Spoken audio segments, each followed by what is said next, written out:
Welcome everyone. हम आज से एक नए सब्जेक्ट की लेक्चर सीरीज शुरू करने वाले हैं जिस सब्जेक्ट का नाम है कोडिंग थ्योरी। ये जो कोडिंग थ्योरी है आप इसे BSc, MSc, BSc applied mathematics, BSc mathematics honours, इन सारी जगहों पर ये सब्जेक्ट पढ़ने को मिलेगा।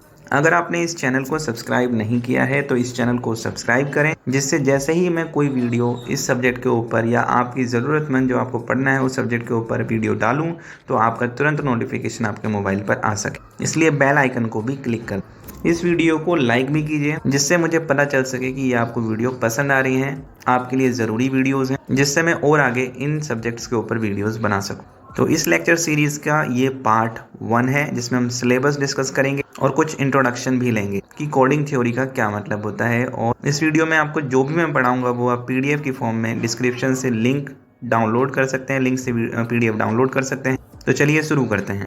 सिलेबस, जैसा कि सब्जेक्ट का नाम है कोडिंग थ्योरी, इसे हम यूनिट वाइज पढ़ेंगे। इसमें 4 यूनिट्स होंगी, यूनिट 1, 2, 3 एंड 4। यूनिट 1 में हम पढ़ेंगे the communication channel, the coding problem, block codes, Hamming matrix, nearest neighbourhood decoding, linear codes, generator, parity check matrices, dual code, standard array decoding, syndrome decoding. फिर इसी तरीके से यूनिट 2 हम discuss करेंगे और पढ़ाई करेंगे उसके बारे में। फिर यूनिट 3 एंड यूनिट 4। ये सारे टॉपिक्स जो भी हम पढ़ने वाले हैं यहाँ पर लिखे हुए हैं, आपकी स्क्रीन पर दिखाई दे रहे होंगे। आप देख सकते हैं कि कौन कौन से टॉपिक्स को हम इस लेक्चर सीरीज में पढ़ेंगे।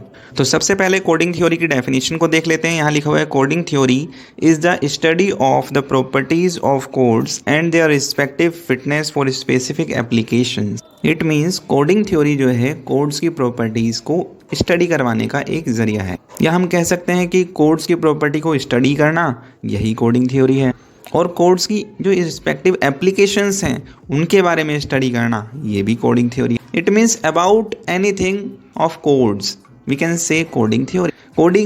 कोड के बारे में जितनी भी पढ़ाई है वो सारी कोडिंग थ्योरी के अंडर आती है। अब कोड क्या होता है? Code is a secret entity, hidden entity, encrypted entity, या छिपी हुई कोई चीज जिसके पीछे कोई और चीज दिखाई नहीं दे रही है लेकिन वो है। Let's suppose we can take an example such, जैसे आपने कूपन के थ्रू मोबाइल फोन में रिचार्ज तो कभी जरूर किया होगा। अब उस कूपन पर 16 डिजिट्स के कोड्स थे जिसे हम अपने मोबाइल नंबर पे मिलाकर जितने वाला रिचार्ज होता था उस हिसाब से अपने फ़ोन पर रिचार्ज किया करते थे पहले। अब तो फ्लैक्सी चलती, इंटरनेट के जरिए ऐसे रिचार्ज होता है, किसी कोड की ज़रूरत नहीं पड़ती। अभी भी कोड की ज़रूरत पड़ती है लेकिन वैसे कूपन वाले कोड की ज़रूरत नहीं पड़ती।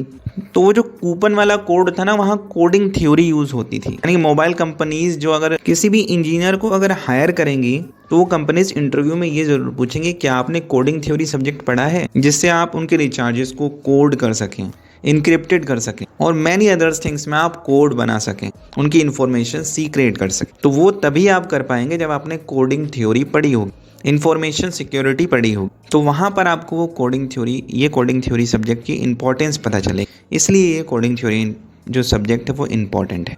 तो अब आगे है codes are used for data compression. तो जो ह्यूज अमाउंट ऑफ डेटा है उस ह्यूज अमाउंट डेटा को आप कोड की फॉर्म में अगर बदल दें तो वो ह्यूज अमाउंट ऑफ डेटा जो है वो कंप्रेस हो जाएगा, एक मिनिमल डेटा बन जाए, कम से कम जगह पर आ जाए बाय यूजिंग कोड। इसलिए हम लिख सकते हैं कोड्स हम यूज़ कर सकते हैं डेटा कंप्रेशन के लिए, क्रिप्टोग्राफी के लिए। तो आपने अगर बीएससी मैथमेटिक्स ऑनर्स कर रहे हो तो क्रिप्टोग्राफी का नाम जरूर सुना होगा, या बीएससी आप कर रहे हो तो आपने क्रिप्टोग्राफी का नाम जरूर सुना होगा। इसका मतलब होता है कि किसी भी कोई वर्ड है और उसे कोड की फॉर्म में बदल देना, उसे हाइड कर देना, सीक्रेट बना देना by cryptography, by using code. Codes हम एरर डिटेक्शन के लिए भी यूज़ करते हैं एंड एरर करेक्शन के लिए भी यूज़ करते हैं। Codes are used for data transmission and data storage. तो क्रिप्टोग्राफी में होंगी बहुत अच्छी तरीके से सारी चीज़ समझी होंगी, डेटा ट्रांसमिशन के बारे में, डेटा स्टोरेज के बारे में, इन सारी चीज़ों के बारे में क्रिप्टोग्राफी में आपने ज़रूर पढ़ा होगा। और अगर आप चाहते हैं कि मैं क्रिप्टोग्राफी इंफॉर्मेशन सिक्योरिटी के ऊपर कोई वीडियो बनाऊँ, कोई लेक्चर सीरीज़ बनाऊँ, तो आप कमेंट करके बोल सकते हैं कि सर बनाइए, मुझे बता सकते हैं अगर मेरी एक्सप्लेनेशन अच्छी लगती है तो। और अगर कोई सुधार की ज़रूरत है तो मैं वो भी कोशिश करूँगा कि मैं अपने अंदर वो सुधार ला सकूँ, जिससे मैं क्वालिटी कंटेंट आप तक पहुँचा सकूँ और बेस्ट से बेस्ट एक्सप्लेनेशन दे सकूँ। तो ये सारी थी ऑल अबाउट कोडिंग थी।